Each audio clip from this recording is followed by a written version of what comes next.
महात्मा बुद्ध अपने शिष्यों के साथ एक शांत वन में ध्यानमग्न थे। उनके दिव्य प्रकाश से परिवेश शांत और पवित्र प्रतीत हो रहा था। प्रतिदिन की भांति कई भिक्षु और श्रद्धालु उनसे ज्ञान प्राप्त करने के लिए वहां उपस्थित थे।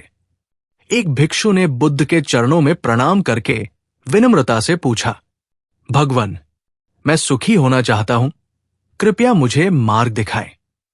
बुद्ध ने सहज भाव से उत्तर दिया, वत्स, यदि तुम सुखी होना चाहते हो तो अपने मन से भोगों को निकाल दो।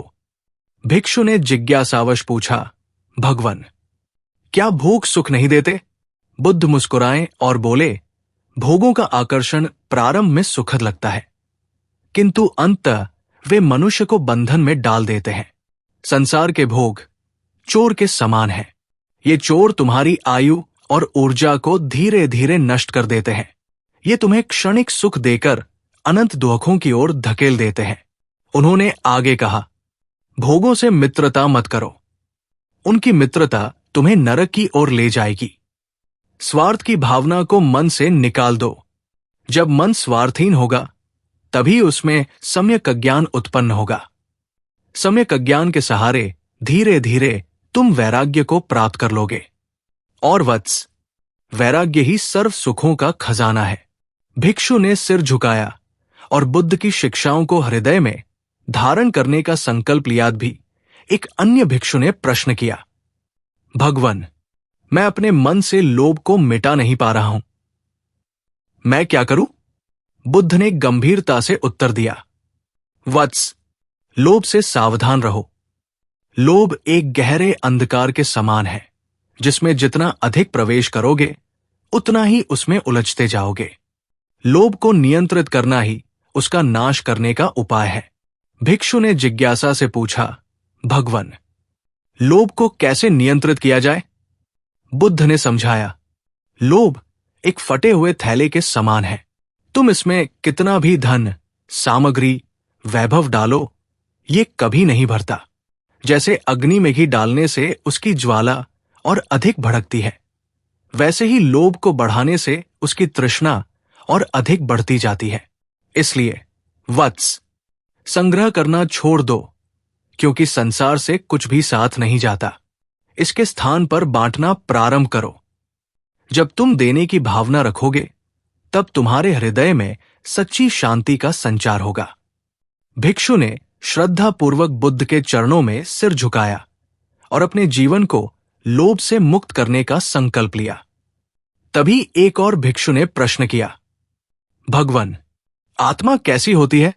बुद्ध ने गहन स्वर में उत्तर दिया, वत्स, आत्मा आनंद है, आत्मा प्रेम है, आत्मा शांति है, आत्मा पूर्ण है, वो किसी कमी से ग्रसित नहीं होती। आत्मा निराकार है, वो किसी सीमा में बंधी नहीं होती। आत्मा सर्वव्यापक है, वो समस्त सृष्टि में व्याप्त है। भिक्षु चकित होकर बोले, भगवन, क्या आत्मा नश्वर है? बुद्ध ने उत्तर दिया, नहीं वत्स, आत्मा तीनों कालों, भूत, भविष्य और वर्तमान में नित्य है। वो अजर अमर है। शरीर नष्ट हो सकता है, किंतु आत्मा कभी नष्ट नहीं होती। आत्मा अद्वितीय है। ये स्त्री, पुरुष, पशु पक्षी, पेड़ पौधों और समस्त जीवों में समाई हुई है। वो सबका चेतन और साक्षी है। आत्मा सबका दृष्टा है। वो जन्म और मृत्यु को देखती है। शरीर के बचपन, यौवन और वृद्धावस्था को भी देखती है, किंतु स्वयं अपरिवर्तित रहती है। भिक्षु अत्यंत आश्चर्यचकित होकर बोले, भगवन, क्या आत्मा का नाश संभव है? बुद्ध ने शांत स्वर में उत्तर दिया, नहीं वत्स, आत्मा अविनाशी है। आत्मा को कोई शस्त्र काट नहीं सकता, उसे कोई अग्नि जला नहीं सकती, कोई जल उसे डुबो नहीं सकता और कोई वायु उसे सुखा नहीं सकती। आत्मा सनातन और शाश्वत है। आत्मा तो स्वयं प्रकाशित है, उसे किसी अन्य प्रकाश की आवश्यकता नहीं होती। आत्मा पवित्र और विकारों से रहित है। आत्मा अवध्य है, कोई भी साधन उसका नाश नहीं कर सकता। भिक्षु अत्यंत प्रभावित हुआ और बोला, भगवन, आत्मा को कैसे जाना जा सकता है? बुद्ध ने कहा, आत्मा को इंद्रिया, मन और बुद्धि नहीं जान सकते, इसलिए वो अव्यक्त है। आत्मा अचिंत्य है, क्योंकि इसे तर्क से नहीं समझा जा सकता। आत्मा आश्चर्यमय है, उसे कोई विरला ही जान पाता है। बुद्ध ने अंत में कहा, वत्स, आत्मा को जानने का एक ही मार्ग है, अनुभव। जो आत्मा का अनुभव कर लेता है वही सच्चे आनंद को प्राप्त कर लेता है।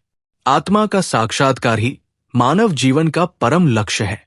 जो आत्मा को जान लेता है वो संसार के सभी बंधनों से मुक्त हो जाता है। भिक्षु ने भगवान बुद्ध के चरणों में नतमस्तक होकर कहा, भगवन, आज मेरा अज्ञान दूर हो गया। अब मैं आत्मा की खोज और लोभमों से मुक्ति के मार्ग पर चलूंगा। इस कथा से हमें ये महत्वपूर्ण शिक्षाएं मिलती है। सुख की प्राप्ति भोगों से नहीं, बल्कि वैराग्य से होती है। लोभ एक अंतहीन तृष्णा है जो मनुष्य को कभी तृप्त नहीं होने देती। संसार में संग्रह करने से शांति नहीं मिलती, बल्कि बांटने से सच्चा आनंद प्राप्त होता है। आत्मा अमर, अजर और अविनाशी है। उसका साक्षात्कार ही जीवन का परम लक्ष्य है। जो आत्मा को पहचान लेता है वही सच्चे आनंद और मुक्ति को प्राप्त करता है। इस प्रकार भगवान बुद्ध ने अपने भिक्षुओं को आत्मज्ञान और जीवन की सच्ची राह दिखाई। उनका उपदेश अमर है और आज भी हर व्यक्ति के लिए उतना ही प्रासंगिक है जितना कि उस युग में था।